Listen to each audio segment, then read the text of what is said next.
Am I the jerk for dropping out of my sister-in-law's wedding party because I didn't want to cover up my tattoos? Posted by you/dependent laugh 4765.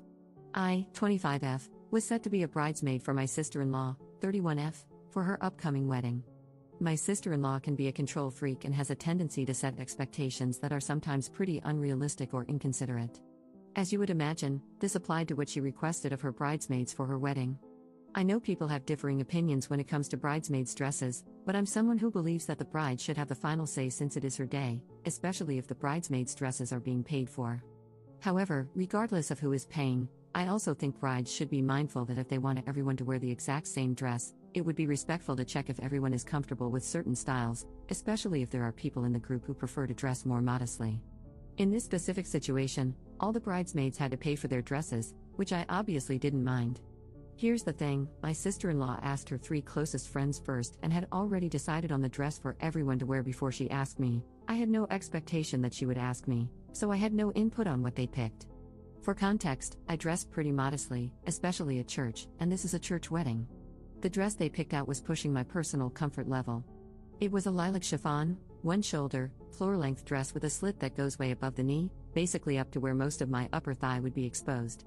I didn't want to make a big deal about it because they had already decided, and since it's what my sister-in-law really wanted, I kept my concerns to myself. I low-key wish we had all decided together, especially since 3 more people, including myself, were asked to be bridesmaids after the initial decision. Even though the dress wasn't within my modesty standards, I still decided to go along with it because I didn't want drama and just wanted to make her happy.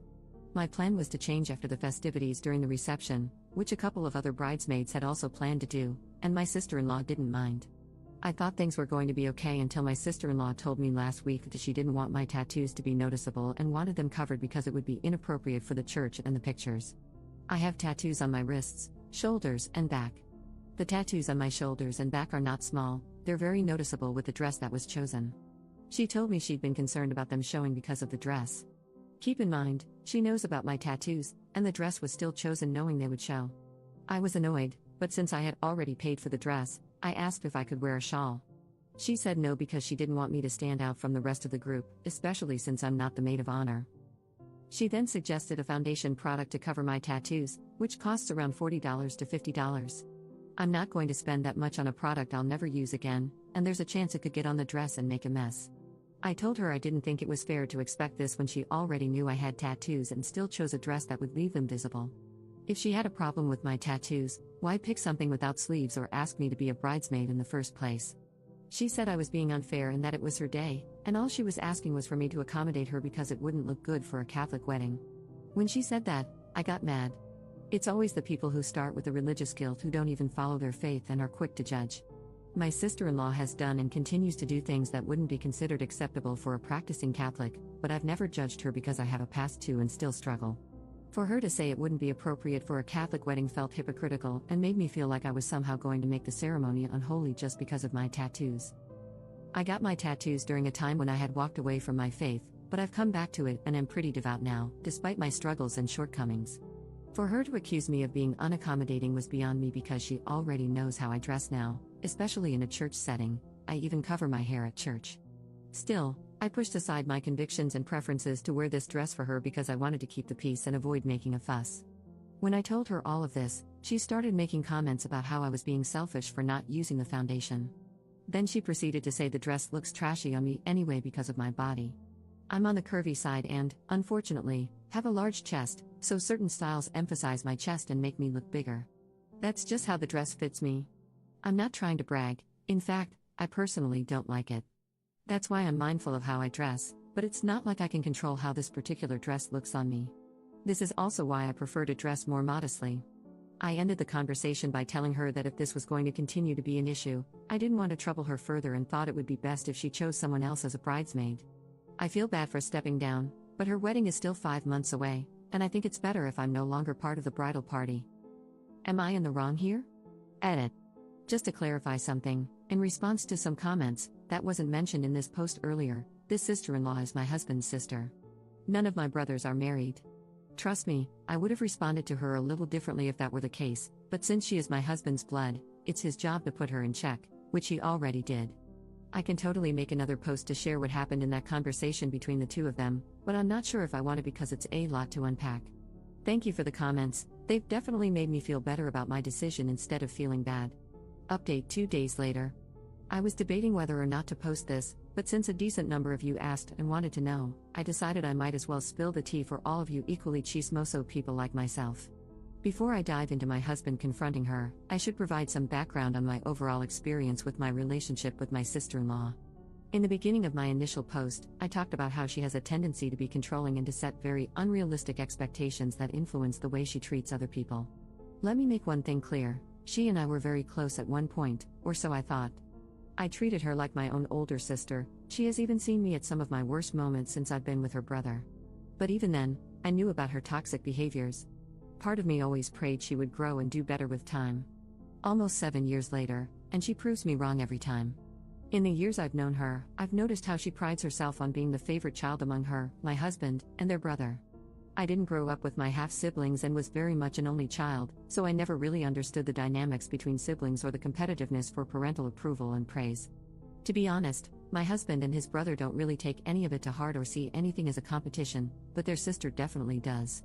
At any given opportunity, she finds a way to make remarks about how she is the favorite and which of them is the least favored. At first, I saw it as joking and typical sibling banter, but as time went on, it started to irritate me. It especially doesn't help that I notice my in-laws don't even realize they play favorites and enable her behavior.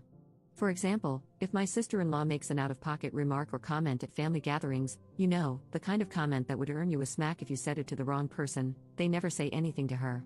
But heaven forbid my husband or his brother make a joke about something, then they get worked up. It's clear that because they don't treat all the siblings equally, she really does think she can act however she wants. I won't go into detail, but she has done things in the past that only prove that as long as things are going in her favor regarding her parents' approval, they are very religious. For context, she has no problem outing or screwing over her brothers. My husband has kept a lot of her dirty secrets, and in a moment of vulnerability, when he trusted her, she turned around and told my in-laws everything so she could look like the older sibling who cares enough to tell their parents what's going on with him, even though she has done far worse that would infuriate my in-laws. You might be asking, why not say anything to them as payback? My husband and I are the type of people who don't believe stooping to her level would achieve anything. Plus, they're not my secrets to tell, that's between her and God and whether or not she ever comes clean to her parents. Overall, that alone really changed my husband's view of his sister because it showed how selfish she is. Of course, he felt betrayed, even though this specific incident happened almost 6 years ago. He forgave her, but he never forgot. Since then, and over the time I've been with my husband, everything she says and does just doesn't go unnoticed. I know some of you may ask why we let it drag on, and, well, it's because if she is ever confronted for something she did wrong, she always finds ways to make herself the victim and get the whole family involved. It's like talking to a wall of nonsense and excuses. We've just learned to set boundaries, especially when it comes to family functions at this point. My sister-in-law sees through her nonsense but doesn't exhaust himself confronting her because my mother-in-law is overprotective of her, even though she knows her daughter can act very inappropriately. From what I see, my mother-in-law gets like that because my sister-in-law has run away and temporarily cut ties with them when things don't go her way. I get that she wouldn't want a strained relationship with her daughter, but still. So, imagine how angry my husband is. He's already been holding in his frustrations with his sister and is fed up with how passive his parents have become when it comes to her.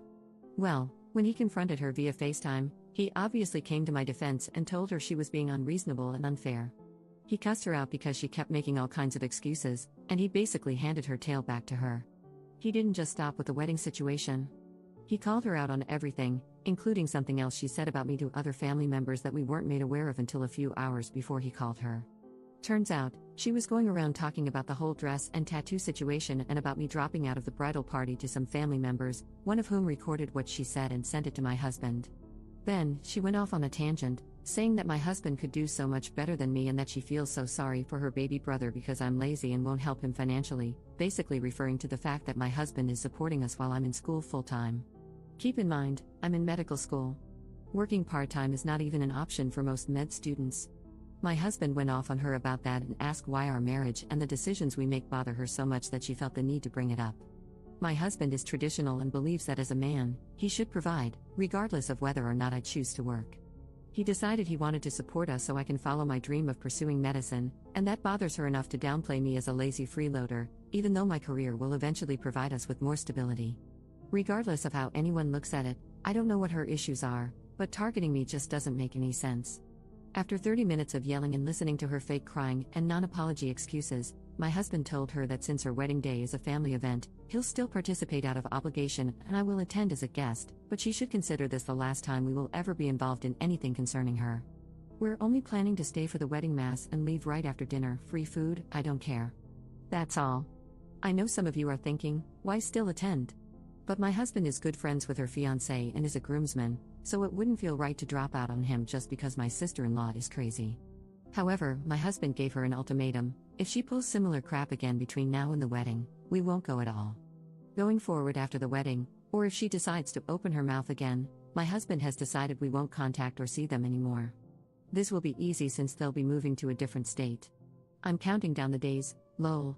If there's one thing I want to make clear at the end of this post, it's that I don't wish her any harm, nor do I hate her. I forgive her, however, for my mental and emotional health, I will not maintain a relationship with her of any kind going forward. I genuinely pray she grows, learns from all of this, and makes better choices if she has kids one day. I also hope she reflects on whether this toxicity was worth losing a relationship with her brother.